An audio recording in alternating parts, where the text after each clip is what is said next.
Hello everyone, welcome to SS education. आज आप सबके लिए एक बहुत ही इंपॉर्टेंट और बहुत ही स्पेशल लेक्चर है, क्योंकि इसमें मैंने जनवरी 2019 के जितने भी करंट अफेयर्स हैं मोस्ट इम्पॉर्टेंट, उनका एक कंपाइलेशन किया है कैटेगरी वाइज, ताकि आपको जितनी भी इंपॉर्टेंट चीज़ें हैं वो एक ही लेक्चर में एक साथ मिल जाए। तो काफ़ी मेहनत लगी है मुझे इस वीडियो को बनाने में, और ये बिल्कुल नया वीडियो है क्योंकि ऐसा वीडियो मैंने अभी तक मेरे चैनल पर अपलोड नहीं करा है। तो अगर आपको आज का ये लेक्चर अच्छा लगे तो प्लीज़ वीडियो को लाइक करना मत भूलना, और मुझे ये भी बताना कमेंट बॉक्स में लिखकर कि ऐसे मैं हर मंथ के लिए कंपाइलेशन आपके लिए लाऊं या नहीं लाऊं। एंड इस वीडियो को पूरा एंड तक देखना, आपको काफ़ी इंपॉर्टेंट चीज़ें मिलेगी, और सारी की सारी चीज़ें जो भी है वो मैंने कैटेगरी वाइज आपको बताई है, तो पूरा इस वीडियो को देखना। तो चलिए शुरू करते हैं।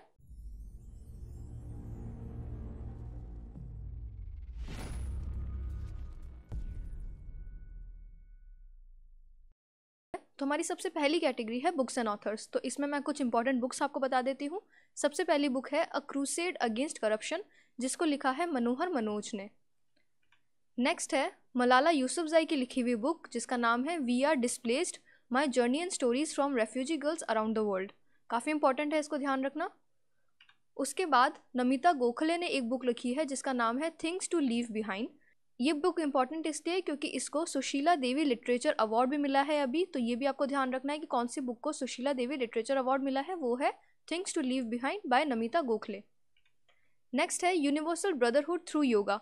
ये एक बुक है जिसको रिलीज़ किया था हमारे vice president M Venkaiah Naidu ने, और इसका कंपाइलेशन किया है भारतीय संस्कृत पिथम ने। तो ये सारी चीज़ें ध्यान रखना। उसके बाद हम चलेंगे कुछ अपॉइंटमेंट्स में, जो कि नेशनल अपॉइंटमेंट्स हैं। तो देखो, सबसे पहले रेलवे बोर्ड के चेयरमैन जो हैं वो अपॉइंट हुए हैं वीके यादव। उसके बाद कंपटीशन कमीशन ऑफ इंडिया के सेक्रेटरी अपॉइंट हुए हैं पीके सिंह। फिर ऑर्डिनेंस फैक्ट्रीज के डायरेक्टर जनरल और ऑर्डिनेंस फैक्ट्री बोर्ड के चेयरमैन ये अपॉइंट हुए हैं सौरभ कुमार। उसके बाद तेलंगाना हाई कोर्ट के चीफ जस्टिस अपॉइंट हुए हैं जस्टिस टीबी एन राधाकृष्णन, और आंध्र प्रदेश हाई कोर्ट के अपॉइंट हुए हैं जस्टिस प्रवीण कुमार। उसके बाद चीफ इंफॉर्मेशन कमिश्नर जो है ये अपॉइंट हुए हैं सुधीर भार्गव। और सीबीआई के डायरेक्टर, ये काफ़ी इंपॉर्टेंट है क्योंकि अभी काफ़ी न्यूज़ में रहे थे, तो सीबीआई के डायरेक्टर जो हैं वो अपॉइंट हुए थे एम नागेश्वर राव। उसके बाद नेशनल ह्यूमन राइट्स कमीशन, इसके सेक्रेटरी जनरल जो हैं ये अपॉइंट हुए हैं जयदीप गोविंद, और इसके डायरेक्टर जनरल इन्वेस्टिगेशन के ये अपॉइंट हुए हैं प्रभात सिंह। तो इन दोनों को ध्यान रखना, दोनों नेशनल ह्यूमन राइट्स कमीशन ही है। उसके बाद आईसीसी के सीईओ अपॉइंट हुए हैं मनु सोनी। सशस्त्र सीमा बल, इसके डायरेक्टर जनरल अपॉइंट हुए हैं कुमार राजेश चंद्र। उसके बाद additional solicitor general of India for the supreme court ये अपॉइंट हुए हैं संजय जैन। और इंडिया की जो बॉक्सिंग टीम है, यानी उसको बोलते हैं प्यूजिलिस्ट, इसके चीफ कोच जो हैं वो अपॉइंट हुए हैं विमेंस बॉक्सिंग के, ये अपॉइंट हुए हैं मोहम्मद अली कामर। और मेंस प्यूजिलिस्ट के चीफ कोच अपॉइंट हुए हैं सीए कटप्पा। तो ये थे कुछ इंपॉर्टेंट अपॉइंटमेंट्स। इसके बाद बात करेंगे हम इंटरनेशनल अपॉइंटमेंट्स की। तो इंटरनेशनल अपॉइंटमेंट्स में पाकिस्तान के चीफ जस्टिस बने हैं जस्टिस आसिफ सईद खौसा। ताइवान के प्राइम मिनिस्टर अपॉइंट हुए हैं सू शेंग चैंग। और बांग्लादेश के प्राइम मिनिस्टर अपॉइंट हुए हैं शेख हसीना, जो कि दोबारा बांग्लादेश की प्राइम मिनिस्टर बनी है। उसके बाद स्वीडन, इसके प्राइम मिनिस्टर अपॉइंट हुए हैं स्टेफन लॉफवेन। ब्राज़ील के प्रेसिडेंट अपॉइंट हुए हैं जेयर बोल्सोनारो। वेनेजुएला के प्रेसिडेंट अपॉइंट हुए हैं Nicolas Maduro. Democratic Republic of Congo के प्रेसिडेंट अपॉइंट हुए हैं फेलिक्स शीसेकेडी। उसके बाद मेडागास्कर के प्रेसिडेंट अपॉइंट हुए हैं एंड्री रेजोलिना। और मलेशिया के किंग जो हैं ये बने हैं सुल्तान अब्दुल्ला। तो ये इंटरनेशनल अपॉइंटमेंट्स ध्यान रखना। उसके बाद हम बात करेंगे समिट्स एंड कॉन्फ्रेंस की। तो देखो, समिट्स एंड कॉन्फ्रेंस में मैं हमेशा जैसे आपको बताती हूँ वैसे ही बताऊंगी आज भी। सबसे पहले मैंने यहाँ पर दो न्यू दिल्ली की इंपॉर्टेंट समिट्स लिखी है। एक तो है रायसीना डायलॉग और एक है national concentration on child protection 2018। ये दोनों न्यू दिल्ली में हुई थी, इसकी थीम भी आप लोग ध्यान रखना। उसके बाद साउथ इंडिया एमएसएमई समिट जो है ये हुई थी बेंगलुरु में। इंडियन साइंस कांग्रेस 2019 ये हुई थी जलंधर पंजाब में, इंपॉर्टेंट है, ध्यान रखना। उसके बाद जो समिट्स ग्लोबल से स्टार्ट हो रही है उनको मैंने साथ में लिखा है। तो देखो, ग्लोबल हेल्थ केयर समिट जो है ये हुई थी हैदराबाद में। ग्लोबल इन्वेस्टर समिट हुई थी चेन्नई तमिलनाडु में। ग्लोबल स्किल समिट 2019 ये हुई थी रांची झारखंड में। और ग्लोबल एविएशन समिट ये हुई थी मुंबई में। ये भी काफ़ी इंपॉर्टेंट है, इसको ध्यान रखना, और इसकी थीम भी ध्यान रखना। इसकी थीम है फ्लाइंग फॉर ऑल। उसके बाद जो मुंबई में हुई थी थीम्स, उनको मैंने साथ में लिखा है यहाँ पर। तो देखो, ग्लोबल एविएशन समिट हो गई मुंबई में। उसके बाद इंडिया रबर एक्सपो 2019 ये भी मुंबई में हुई थी। India steel exhibition and conference ये भी मुंबई में हुई थी। और CII पार्टनरशिप समिट ये भी मुंबई में हुई थी। तो इन सबको साथ में ध्यान रखना। उसके बाद women of India organic festival ये हुई थी चंडीगढ़ में। उसके बाद वाइब्रेंट गुजरात समिट ये हुई थी गांधीनगर गुजरात में, ठीक है। इसकी थीम थी शेपिंग अ न्यू इंडिया। उसके बाद माइक्रो इरिगेशन कॉन्फ्रेंस इंटरनेशनल, ये हुई थी औरंगाबाद महाराष्ट्र में। और वर्ल्ड इंटीग्रेटेड मेडिसिन फोरम, ये हुई थी गोवा में। इसके बाद जो एग्जाम में पूछे जाते हैं वो है फेस्टिवल्स। तो ये मैंने सारे फेस्टिवल्स एक साथ लिख दिए हैं। काइट फेस्टिवल जो है ये मनाया गया था अहमदाबाद गुजरात में। टर्टल फेस्टिवल है पूरी उड़ीसा का। पोंगल और जल्लीकट्टू ये दोनों है तमिलनाडु के फेस्टिवल्स, तो इनको साथ में ध्यान रखना। उसके बाद फ्लेमिंगो फेस्टिवल जो है ये मनाया जाता है आंध्र प्रदेश में। आदिवासी मेला हुआ था उड़ीसा में। नेशनल यूथ पार्लियामेंट फेस्टिवल और इंडिया पेनोरमा फिल्म फेस्टिवल ये दोनों हुए थे न्यू दिल्ली में। उसके बाद इंटरनेशनल स्वीट फेस्टिवल ये हुआ था हैदराबाद में। वर्ल्ड ऑरेंज फेस्टिवल ये मनाया गया था नागपुर महाराष्ट्र में। पके पगा हॉर्नबिल फेस्टिवल ये है अरुणाचल प्रदेश का फेस्टिवल और इसको स्टेट फेस्टिवल भी डिक्लेयर कर दिया है अरुणाचल प्रदेश की गवर्नमेंट ने। उसके बाद भगवत गीता महोत्सव जो है ये होगा मॉरिशस में। तो ये सारे इंपॉर्टेंट फेस्टिवल्स हैं। इसके बाद आगे चलते हैं ओबिचुअरीज पे। तो देखो सबसे पहले है कादर खान जो कि एक एक्टर और राइटर दोनों थे। उसके बाद है रामाकांत आचरेकर। रामाकांत आचरेकर जो है वो एक क्रिकेट कोच थे और ये सचिन तेंदुलकर के कोच रह चुके हैं। उसके बाद है देवयंदु पलित, ये एक बंगाली राइटर थे जिनको साहित्य अकेडमी अवार्ड भी मिल रखा है, तो इसलिए इम्पॉर्टेंट है। उसके बाद है आतिन बंदोपाध्याय, ये भी एक बंगाली राइटर थे और इनको भी साहित्य अकेडमी अवार्ड मिल रखा है इनकी बुक जिसका नाम है पंचशती गाल्पो। उसके बाद है कृष्णा सोबती, ये एक फिक्शन राइटर थी और एसेज थी, इनको भी साहित्य अकेडमी अवार्ड मिल रखा है इनकी बुक जिंदगी नामा के लिए। उसके बाद है रसल बेकर। रसल बेकर जो है ये एक ऑथर थे और इनको पुलित्जर प्राइज भी मिल रखा है। उसके बाद है मीरा सन्याल। मीरा सन्याल एक इंडियन बैंकर रह चुकी है और उसके बाद वो एक पॉलिटिशियन भी थी। उसके बाद है मोहम्मद जुल्फिकारुद्दीन।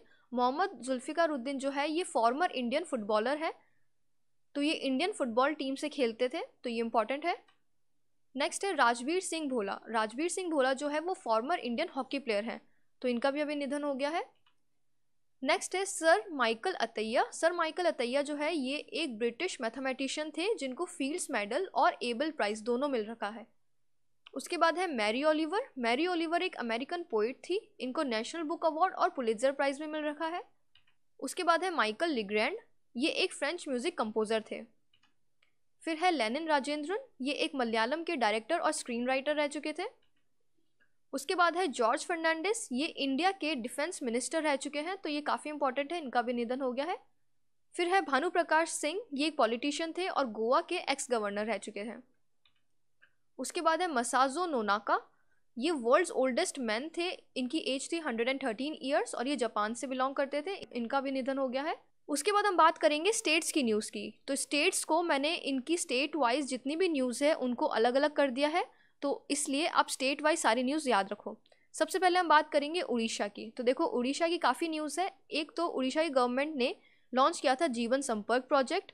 उसके बाद है उज्ज्वला सैनिटरी नैपकिन इनिशिएटिव। उसके बाद अम्मा घरे LED, under which families will get 4 LED bulb free of cost. तो ये भी एक प्रोजेक्ट है जो उड़ीसा की गवर्नमेंट ने लॉन्च किया था। उसके बाद एक मिशन लॉन्च किया था जिसका नाम था मिशन शक्ति, जो कि विमेन सेल्फ हेल्प ग्रुप्स को इंटरेस्ट फ्री लोन्स प्रोवाइड करेगा। तो ये चारों आपको उड़ीसा की न्यूज़ ध्यान रखनी है। उसके बाद हम बात करते हैं महाराष्ट्र की। तो महाराष्ट्र में अटल सोलर कृषि पंप योजना महाराष्ट्र की गवर्नमेंट ने लॉन्च करी है। उसके बाद है Indian African field training exercise, ये हुई थी पुणे महाराष्ट्र में, तो इसको भी ध्यान रखना। उसके बाद पुणे में खेलो इंडिया यूथ गेम्स भी हुए थे और खेलो इंडिया यूथ गेम्स जो है इसमें महाराष्ट्र जो है वो फर्स्ट पोजीशन पे आया था, तो ये भी ध्यान रखना। उसके बाद national museum of Indian cinema जो है वो भी मुंबई में खुला है।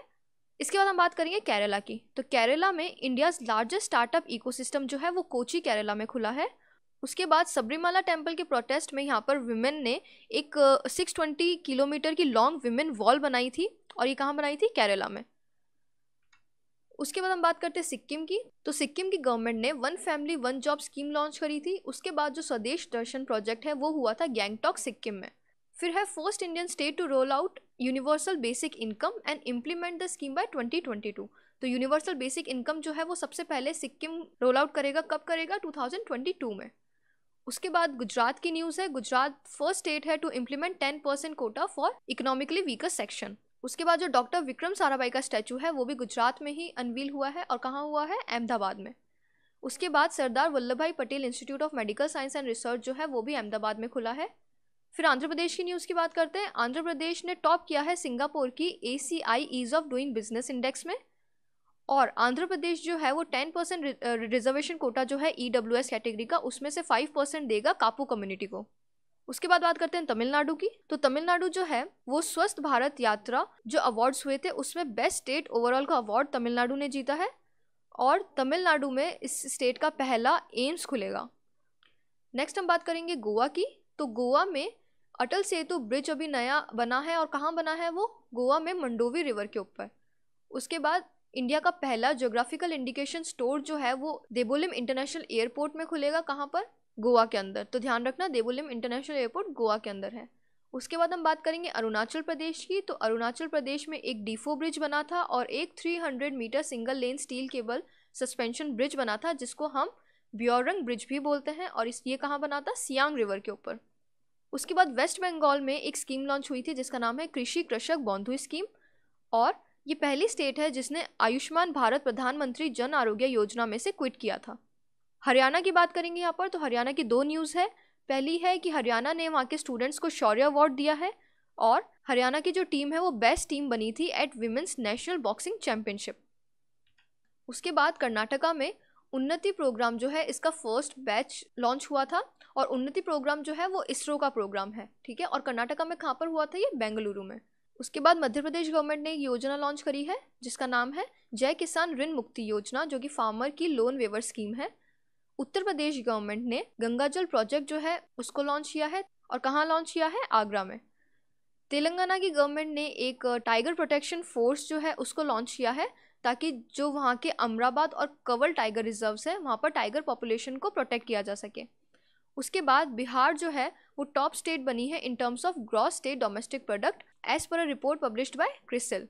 उसके बाद पुडुचेरी ने सिंगल यूज प्लास्टिक प्रोडक्ट्स पे बैन लगा दिया है। तो ये थी कुछ स्टेट्स की न्यूज़ जो आपको ध्यान रखनी है। उसके बाद हम बात करेंगे इंडिया की रैंक डिफरेंट इंडेसेस में। तो देखो यहाँ पर मैंने इंक्रीजिंग ऑर्डर में रैंक लिखी है, तो आप याद रखना इसको, यहाँ से आप देख सकते हैं। तो सबसे पहले हम यहाँ पर बात करेंगे वर्ल्ड स्टील एसोसिएशन रिपोर्ट की। इसने बताया है कि इंडिया जो है वो second largest steel producing country है, और इसमें टॉप किया है चाइना ने। उसके बाद EIU की डेमोक्रेसी इंडेक्स जो है 2018 की, उसमें इंडिया की रैंक आई है 41, और इसको टॉप किया है नॉर्वे ने। उसके बाद ब्लूमबर्ग 2019 की इनोवेटिव इंडेक्स है जिसमें इंडिया की रैंक आई है 54, और इसको टॉप किया है साउथ कोरिया ने।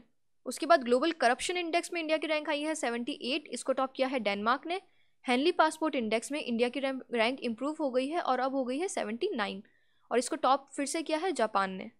उसके बाद ग्लोबल टैलेंट कॉम्पिटिटिव इंडेक्स जो है इसमें इंडिया की रैंक आई है 80, और इसको टॉप किया है स्विट्जरलैंड ने। तो ये इंडिया की रैंक है डिफरेंट इंडेसेस में। उसके बाद हम बात करते हैं अवार्ड्स और ऑनर्स की। तो देखो सबसे इंपॉर्टेंट है first ever Philip Kotler presidential award, ये मिला है हमारे प्राइम मिनिस्टर नरेंद्र मोदी को। उसके बाद जो कार्नोट प्राइज है ये मिला है पीयूष गोयल को। पीयूष गोयल जो है वो रेलवेज और कोल के मिनिस्टर है। उसके बाद शेख साउद इंटरनेशनल प्राइज ये मिला है CNR राव को। सरस्वती सम्मान जो है 2017 का ये मिला है सितांशु यशस चंद्रा को। इनको मिला है इनके पोइट्री कलेक्शन जिसका नाम है वखर। उसके बाद नेशनल नृत्य शिरोमणि अवार्ड जो है ये मिला है आनंदिता नियोगी अनाम को। कवि समृद्ध उपेंद्र भांजा national award for life time achievement ये मिला है मनोज दास को। Honorary rank of general of the Indian army ये दिया गया है जनरल पूर्ण चंद्र थापा, जो कि नेपाल की जो आर्मी स्टाफ है उसके चीफ है। उसके बाद exhibitor of the year award जो इंडियन साइंस कांग्रेस में मिला है वो मिला है DRDO को। Women's voice award eight APJ Kolkata literary festival ये मिला है रंजनी मुराली को। सांसद रत्न अवार्ड जिसको दिया है तमिलनाडु के गवर्नर बनवारी लाल पुरोहित ने, ये दिया है अनुराग ठाकुर को। उसके बाद chef day mission for the Tokyo 2020 Olympics ये होंगे बीरेंद्र प्रसाद बैश्या। उसके बाद शंकर वैद्य श्री अवार्ड जो है ये दिया गया है डॉक्टर राजन देशपांडे को। फिर Japan prize in the field of biological production और इकोलॉजी ये दिया गया है डॉक्टर रतन लाल को। उसके बाद जो गोल्डन ग्लोब अवार्ड्स हुए थे उसमें फिल्म्स कैटेगरी के अंदर बेस्ट मोशन पिक्चर ड्रामा का जो अवार्ड है ये मिला है बोहेमियन रैप्सोडी को। और उसके बाद Franco German prize for human rights and rule of law for 2018 ये दिया है यू वेनशेंग को। इसके बाद कुछ और अवार्ड्स हैं जो आपको ध्यान रखने हैं। भारत रत्न जो है वो 3 जनों को मिला है, प्रणब मुखर्जी, नानाजी देशमुख और भूपेन हजारिका, जिनमें से 2 को पोस्टमसली मिला है, नानाजी देशमुख को और भूपेन हजारिका को। ये एक सोशल एक्टिविस्ट थे और भूपेन हजारिका एक इंडियन प्लेबैक सिंगर थे। प्रणब मुखर्जी इंडिया के प्रेसिडेंट रह चुके हैं और ये 13th प्रेसिडेंट थे इंडिया के। इसके बाद अशोक चक्र जो है ये दिया गया था लांस नाइक नाजीर अहमद वानी को। तो इनका निधन हो गया था, इनको अशोक चक्र दिया है प्रेसिडेंट रामनाथ कोविंद ने। तो इनकी वाइफ है जिन्होंने उनके बिहाफ में इसको कलेक्ट किया था। उसके बाद स्पोर्ट्स न्यूज़ की बात करते हैं। स्पोर्ट्स में Rachael Heyhoe Flint award for women's cricketer of the year और women's ODI player of the year ये दोनों मिले हैं स्मृति मंधाना को। और fastest batsman to score 19,000 international runs और bagged all top 3 ICC awards in a single year, ये दोनों जो अवार्ड्स हैं ये दोनों मिले हैं विराट कोहली को। उसके बाद आईसीसी के emerging player of the year जो हैं ये बने हैं Rishabh Pant. Fastest Indian bowler to claim 100 ODI wickets ये है मोहम्मद शामी।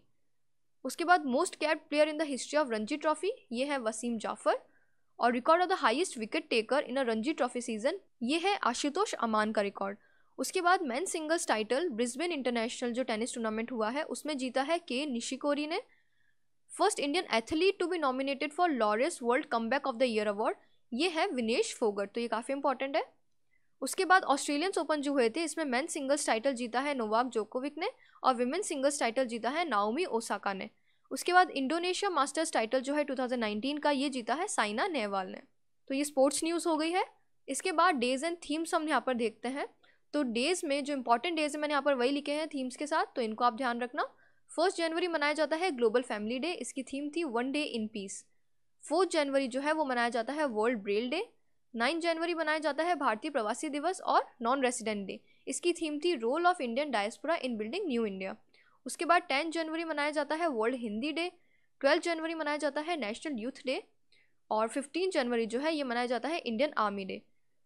24 जनवरी जो है ये मनाया जाता है नेशनल गर्ल चाइल्ड डे और इंटरनेशनल डे ऑफ एजुकेशन, तो ये दोनों मनाए जाते हैं 24 जनवरी को।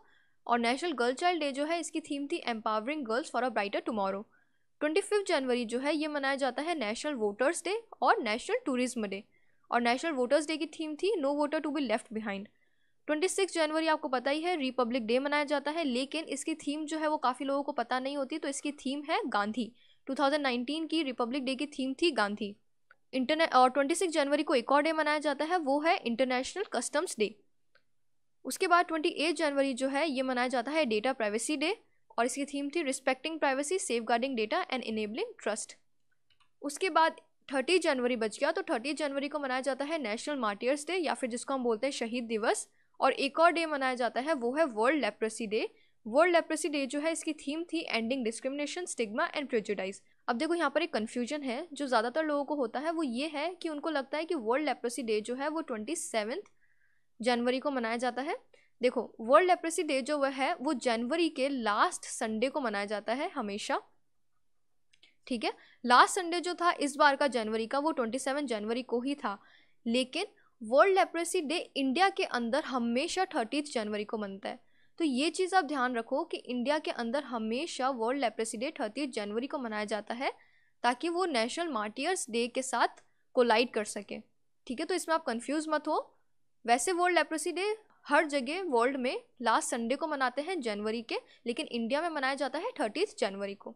तो आई होप आपको आज का लेक्चर अच्छा लगा होगा, और आपके कुछ भी सजेशंस हो इसको लेकर तो ज़रूर कमेंट बॉक्स में लिख के मुझे बताइए, और अगर आपको अच्छा लगा हो तो भी बताइए। तो आज के लिए इतना ही। Thank you so much for watching.